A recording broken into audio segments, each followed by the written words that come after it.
On this episode of AV Week, getting to zero carbon emissions in the industry, meeting equity in your hybrid spaces, and VR in AV. All that and more. Next on AV Week. The network for the AV industry. What are you listening to? This is AV. This is AVNation. This is AVNation. This is AV Week, episode 546, recorded Friday, February 4th, 2022. All together now. Support for AVNation is brought to you by Peerless AV, driving technology through innovation. This is AV Week, your weekly wrap-up of audiovisual news and information. My name is Tim Albright. I am your host. With us to discuss the news and information we have together this week, first and foremost, an incredible young lady in the AV industry. Her name is Corey Schaefer. She's with QSC. Welcome, ma'am. Hey, thanks for having me, and I'm excited to be here with these other guys. Absolutely, absolutely. Corey is in beautiful Santa Barbara. I am in cold and snowy St. Louis. So that's just get that out of there. Somebody else who did not also see snow this week, Mike Brown Sestero. Welcome, sir. Welcome. Thank you for having me. I am in equally beautiful but income tax free Las Vegas. So that was like, yeah, very nice. So so somebody who also has more income taxes than me. Akin Adewale. Akin is in New Jersey from Barracks. Welcome, sir. I'm in the cold over here. Yes. You know? Yeah. I'm in the cold. Actually, it's pretty warm today. Relative though, because Jersey, you guys got hit with the same kind of snow front that we did too. Yeah, we got about 8 inches a few days ago, but it's not too bad. So how warm is it? Is it 6 degrees or? It's like low 40s. It's raining outside right now. Oh, okay. Really? Yeah. Okay, so our low today is 1, right? Oof. So I think our high is 9 today. So wow. Now by next week we're in the 40s and it'll be fine, and Tim wins. it's not Right, definitely. Yeah. I mean we're currently sunny and 49 and headed towards 57, so which means people in Vegas have hoodies on. yes. Yeah, I got the fire going right now. Yeah. All right, that's enough of our weather talk today. Although I saw something on Tuesday or Wednesday. This storm that hit Akin and I hit like 30% of the U.S. Something like 30. It was like 100 million people, 22 states. It was from New Mexico all the way up to Maine. Apparently, is what it was this week. So yeah, quite interesting. So, all right. That's your weather talk for today. Today's top story comes to us from our friends over at My Tech Decisions. Logitech's Right Sight 2 helps hybrid meetings create hybrid meetings that are more equitable for remote workers. Equitable meetings is one of those things that keeps coming up and we keep talking about because as workers go back into the office, there are still some that are not going to go, or you're going to go on a different schedule of the whole hybrid working. And one of the things, according to this article, says that the Right Sight 2, which is compatible with Logitech's their cloud-based video conferencing partners, it uses audio and video intelligence to detect placement and voices of in-room participants, and then leverages the 2-camera system in the company's Rally Bar to produce a speaker view, meaning that it will bounce back and forth with whoever is talking and kind of zoom in and give you a close-up of whoever's speaking. I've seen this a couple different other places that have that tried to zoom in on things or zoom in on a specific area. If you're looking at a conference table and someone brings out a physical object, there are systems that will go out there and they'll zoom in on the object. If you're doing this, that, and the other. Corey, I want to start with you on this. Equitable meetings is, an area where we're trying to make this easy. We're trying to make it interactive. We're also trying to bring in the hybrid worker because whether you're one person in a conference room or you're 10, those remote folks kind of be brought in. Whether it's camera technology or audio technology, how are we best able to do that? Actually, I think it's with both, and we're seeing Polly and Logi and others work on that camera side, and then we're seeing, a lot of us audio companies or traditional audio companies focus on the audio, having the camera follow who's talking.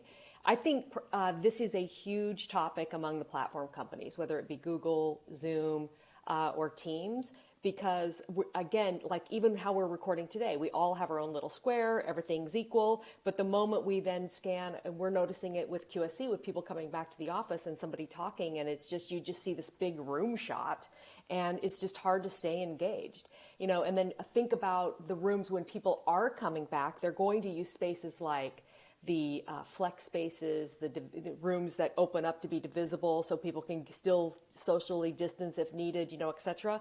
And we need it more than ever there because we've got these larger canvases, so to speak, that we're looking, through when you're the remote party. So, it used to be, I think being remote, you didn't have the same equity as those in the actual room. And now we're seeing this quick reverse. And think about it from the higher ed perspective as well. You've got these large auditoriums, and the cool part about higher ed is this interaction that happens and being able to have the camera focus on the person that's speaking, regardless of room size. It's just what everybody's talking about. All Microsoft, Zoom, all those guys, they're also offering more video feeds now in their new releases. So it used to be one USB camera, now they're 2 and 3. So it's definitely top of mind. Well, in addition, and Kim, I'll bring you in on this as a designer and engineer for these systems. In addition to that, you've also got NDA, not NDA.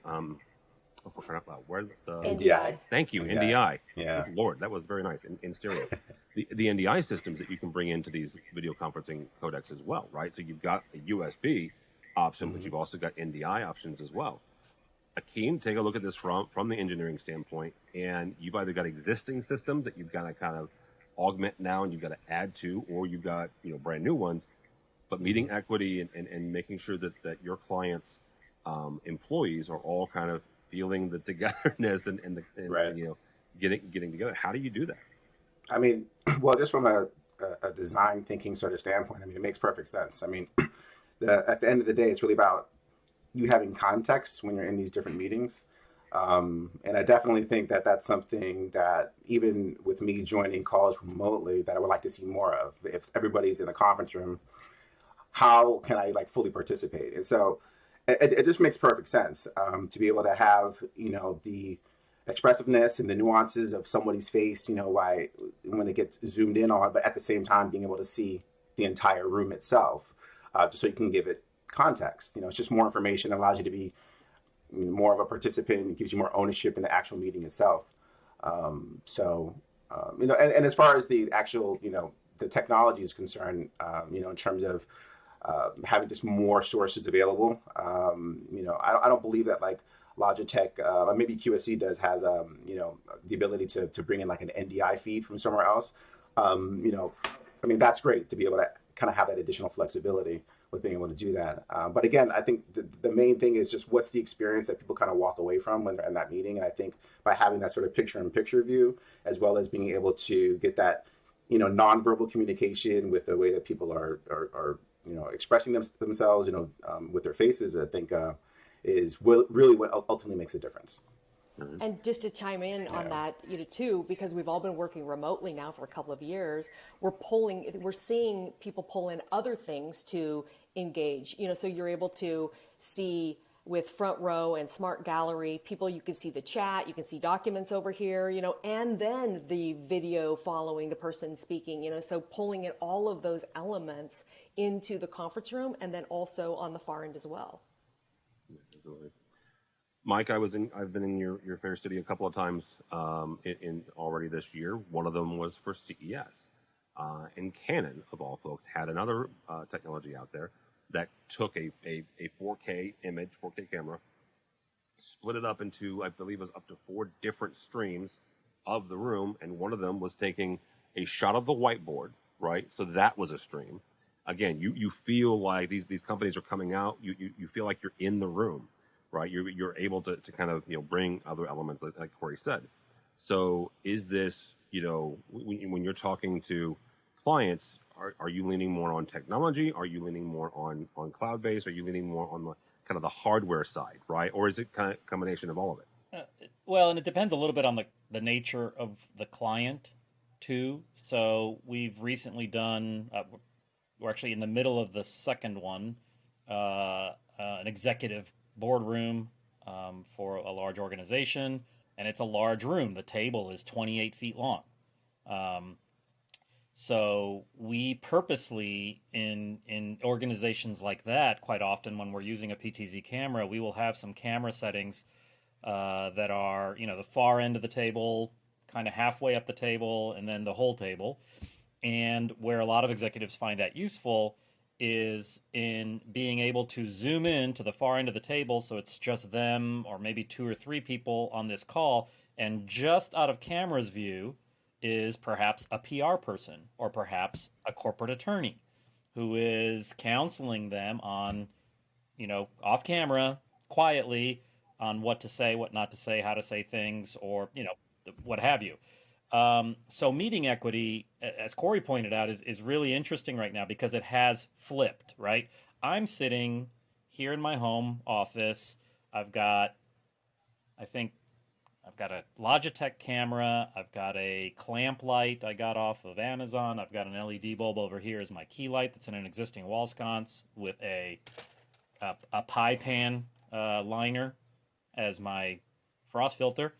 And I've got a Shure MV51. So I think I'm probably in this about $200 maybe. And I know I look better than a lot of meeting rooms and classrooms and stuff, and not for lack of trying. Those rooms just get bigger, so the variables matter more, and there might be even more variables, right? So Logitech's Right Sight, I think, is super clever and could be super useful in creating some of that meeting equity where you really make the person at home or working remotely from a field office feel like they're in the main room.